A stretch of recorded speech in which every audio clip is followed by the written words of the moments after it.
Hello नमस्कार दोस्तों, आप सभी का स्वागत है आपके अपने YouTube channel study for GK में। और आज के इस लेक्चर में जैसा कि आप सभी देख पा रहे होंगे, भौतिक विज्ञान के प्रश्नों की बात करने जा रहे हैं साथियों। जो आप अगर किसी भी एग्जाम की तैयारी करते हैं तो ये वीडियो आपके लिए काफ़ी हेल्पफुल रहने वाला है। और अब भौतिक विज्ञान से संबंधित हम उन प्रश्नों की चर्चा करेंगे साथियों जो एग्जाम में बार बार ट्रेंड करते हैं साथियों। तो चलिए स्टार्ट करते हैं वीडियो को। देखिएगा, पॉइंट टू पॉइंट समझेंगे। पहला क्वेश्चन आपके सामने निकल कर जो आ रहा है साथियों कि अस्त होते समय सूर्य लाल दिखाई देता है। जी हाँ, इसका क्या कारण है? ये मोस्ट इंपॉर्टेंट क्वेश्चन है। आप डबल स्टार लगा लीजिए साथियों, ये पूछा गया क्वेश्चन है साथियों, ध्यान दीजिएगा, याद रखिएगा। प्रकीर्णन के कारण, जी हाँ, सूर्य जो होता है अस्त होते समय सूर्य लाल दिखाई देता है। इसका प्रमुख रूप से कारण होता है प्रकाश के प्रकीर्णन के कारण, क्योंकि साथियों आप जानते हैं कि सूर्य का जो लाल प्रकाश जो लाल प्रकाश होता है, अगर हम बात करें तो उसका प्रकीर्णन कम होता है साथियों, याद रखिएगा। और बैगनी रंग के प्रकाश का प्रकीर्णन सबसे अधिक होता है साथियों, याद रखिएगा। अस्त होते समय सूर्य लाल दिखाई देता है, किसके कारण? प्रकीर्णन के कारण, प्रकाश प्रकीर्णन की घटना के कारण साथियों, याद रखिएगा। चलिए नेक्स्ट क्वेश्चन की ओर बढ़ते हैं जो कि मोस्ट इंपॉर्टेंट है। देखिएगा, नेक्स्ट क्वेश्चन की अगर हम बात करें तो सीटी स्कैन की बात की जा रही है। जी हाँ, सीटी स्कैन करने में प्रयोग में लाई जाती है। जी हाँ, जो सीटी स्कैन होता है साथियों, आप जब सीटी स्कैन करवाते हैं तो कौन सी किरणें प्रयोग की जाती हैं? तो याद रखिएगा साथियों, इसका राइट आंसर रहेगा एक्स किरणें। जी हाँ, एक्स किरणें सीटी स्कैन में प्रयोग में लाई जाती हैं साथियों। चलिए नेक्स्ट क्वेश्चन की ओर पढ़ते हैं। नेक्स्ट क्वेश्चन देखिएगा, क्वेश्चन नंबर 3 की बात कर रहे हैं। देखिएगा यहाँ पर जो क्वेश्चन पूछा जा रहा है, ऊष्मागतिकी का प्रथम नियम सामान्यतः किससे संबंध रखता है? जी हाँ, ऊष्मागतिकी का जो प्रथम नियम है वो किससे संबंध रखता है? तो देखिएगा, इसके राइट आंसर की बात करें साथियों तो याद रखिएगा, ऊष्मागतिकी जो प्रथम नियम है वो ऊर्जा संरक्षण के नियम पर आधारित है साथियों, याद रखिएगा। ऊर्जा संरक्षण, जी हाँ, ऊर्जा संरक्षण अर्थात ऊर्जा को ना तो नष्ट किया जा सकता और ना ही उत्पन्न किया जा सकता है, एक रूप से दूसरे रूप में इसे ट्रांसफर किया जा सकता है साथियों। क्लियर है? चलिएगा नेक्स्ट देखिएगा, क्वेश्चन नंबर 4 की बात कर रहे हैं। देखिएगा साथियों, यहाँ पर बात की जा रही है, देखिएगा, दो निकायों के बीच, जी हाँ, दो निकायों के बीच ऊष्मा के प्रवाह की दिशा किस पर निर्भर करती है? देखिए, उनके अपने अपने तापमान पर निर्भर करती है, याद रखिएगा। इस क्वेश्चन का राइट आंसर रहेगा साथियों। अगर जी हाँ अभी तक आप चैनल में नए हैं तो साथियों आज ही सब्सक्राइब कर लीजिए स्टडी फॉर जीके को, और बेहतर तैयारी के लिए आज ही सब्सक्राइब करें और साथ में बेल आइकन जरूर दबाइएगा, जिससे आने वाले सभी वीडियो का नोटिफिकेशन मिलता रहे साथियों।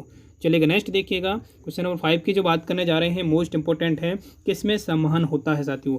यहाँ पर देखिएगा, केवल द्रवों और गैसों में, जी हाँ, केवल द्रवों और गैसों में संवहन की प्रक्रिया होती है साथियों। चलिए नेक्स्ट देखिएगा, क्वेश्चन नंबर 6 की बात कर रहे हैं। यहाँ पर देखिएगा, ये क्वेश्चन जो आपसे पूछा जा रहा है कि जब कोई गैस निम्न दाब वाले क्षेत्र में फैलता है तो याद रखिएगा इसका तापमान क्या हो जाता है? जब कोई गैस फैलती है निम्न दाब वाले क्षेत्र में तो उसका जो तापमान होता है वो घटता है साथियों। क्या होता है साथियों? घट जाता है साथियों, याद रखिएगा। इसका राइट आंसर है साथियों।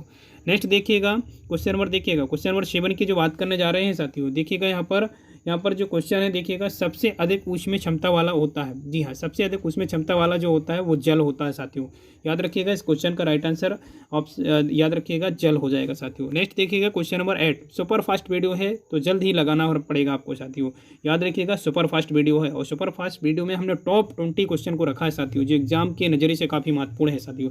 देखिएगा, पहाड़ी इलाकों में ठंडी रातों में, जी हाँ, पहाड़ी इलाकों में ठंडी रातों में पाइप जो होते हैं अक्सर फट जाते हैं। जो पाइप होते हैं प्लास्टिक के वो क्या हो जाते हैं? फट जाते हैं। क्या कारण होता है साथियों? तो याद रखिएगा, ये कारण आपका दिया गया है। देखिएगा, यहाँ पर पाइप में उपस्थित जल जम जाता है और जमने पर जल प्रसारित होता है। जल जैसे जमता है साथियों तो उसका प्रसार होता है, जिसके कारण पाइप क्या हो जाता है? फट जाता है साथियों। क्लियर है?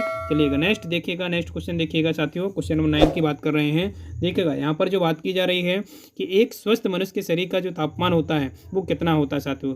देखिएगा, यहाँ पर जो बात की जा रही है, स्वस्थ मनुष्य के एक टेम्परेचर जो नॉर्मल होता है वो कितना होना चाहिए? वो 37 डिग्री होना चाहिए साथियों, याद रखिएगा। 37 डिग्री होना चाहिए साथियों, याद रखिएगा। 37 डिग्री आपका एक सामान्य मनुष्य का टेम्परेचर होना चाहिए।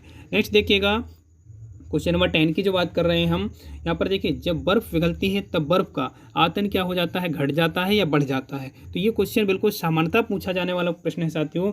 जब बर्फ़ पिघलती है तो बर्फ़ का जो आयतन होता है साथियों वो घटता है साथियों। क्या हो जाता है? घट जाता है साथियों। यहाँ पर याद रखना होगा साथियों, मोस्ट इंपॉर्टेंट क्वेश्चन है साथियों, ध्यान दीजिएगा।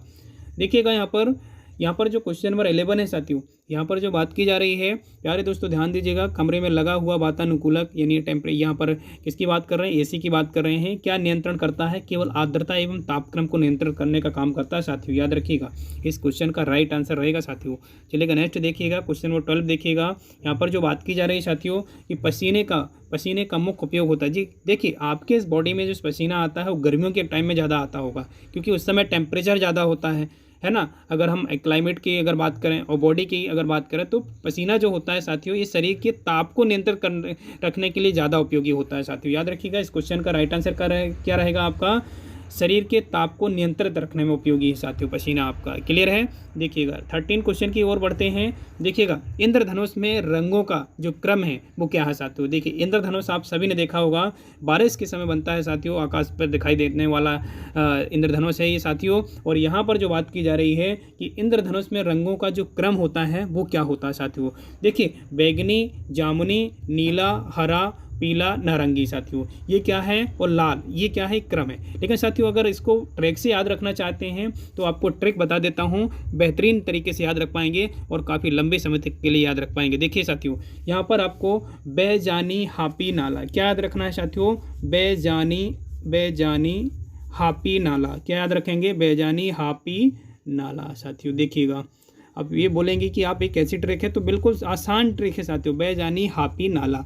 देखिएगा इसका पूरा का पूरा डिफाइन करता हूँ। देखिए बे से हो जाएगा आपका बैगनी, जा से जामुनी, ना से नीला हो जाएगा, हा से हरा हो जाएगा, और यहाँ पर पीला हो जाएगा देखिएगा, और पीला लास्ट में हो जाएगा लाल साथियों। तो हुआ ना। आप ट्रिक विशेष रूप से याद रखिए, बेजानी, हापी, नाला ये क्या है साथियों, इंद्रधनुष में रंगों का एक क्रम है साथियों। क्या है, रंगों का क्रम है, याद रखने के लिए बेहतरीन ट्रिक है, लंबे समय तक याद रख पाएंगे प्यारे साथियों। चलिएगा नेक्स्ट देखिएगा क्वेश्चन नंबर 14 की बात कर रहे हैं। वायुमंडल में आकाश के विसरण का क्या कारण है। जी हाँ, वायुमंडल में प्रकाश के विसरण का क्या कारण है साथियों, वो होता है धूल। जी हाँ, धूल के कण, याद रखिएगा ऑप्शन इसको चूज करना है आपको, धूल। चलिएगा नेक्स्ट देखिएगा क्वेश्चन नंबर 15 की जो बात करने जा रहे हैं, मोस्ट इंपॉर्टेंट क्वेश्चन है कि सोलर कुकर में किस दर्पण का उपयोग किया जाता है। जी हाँ, सोलर कुकर जो होता है उसमें किस दर्पण का उपयोग किया जाता है, तो साथियों याद रखिएगा इसका राइट आंसर लगाएंगे आप, अवतल दर्पण। जी हाँ, अवतल दर्पण का उपयोग किया जाता है सोलर कुकर में साथियों। सोलर कुकर जो सूर्य से चार्ज होकर क्या बनाता है, आपका खाना बनाने का काम करता है, वही सोलर कुकर कहलाता है। इसमें अवतल दर्पण लगा होता है साथियों। प्यारे साथियों ध्यान दीजिएगा।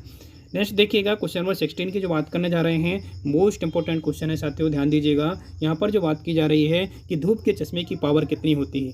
धूप के चश्मे की जो पावर होती है, देखिए पावर जो नापी जाती है उसमें डायोप्टर में मापी जाती है। किससे मापी जाती है साथियों, डायोप्टर। और धूप का जो चश्मा होता है साथियों उसकी 0 डायोप्टर होती है साथियों। क्या होती है, 0 डायोप्टर उसकी पावर होती है धूप के चश्मे की साथियों।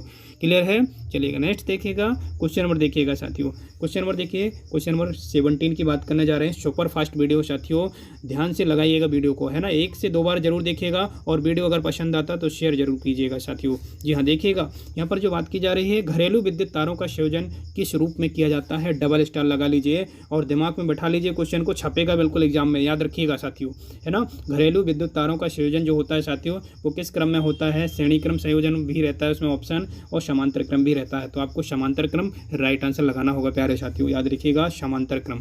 क्लियर है। चलिएगा नेक्स्ट क्वेश्चन की ओर बढ़ते हैं। क्वेश्चन नंबर देखिएगा, क्वेश्चन नंबर 18 की बात करने जा रहे हैं, जो कि मोस्ट इंपॉर्टेंट है और पॉपुलर क्वेश्चन है। सामान्यतः ट्यूबलाइट में कौन सी गैस होती है। जो ट्यूबलाइट आपने देखा होगा उसमें कौन सी गैस भरी होती है साथियों, याद रखिएगा आर्गन के साथ मरकरी गैस भरी होती है साथियों। कौन सी गैस होती है साथियों, आर्गन के साथ मरकरी गैस होती है ट्यूबलाइट में। प्यारे साथियों ध्यान दीजिएगा, मोस्ट इंपॉर्टेंट क्वेश्चन है, पॉपुलर क्वेश्चन है साथियों।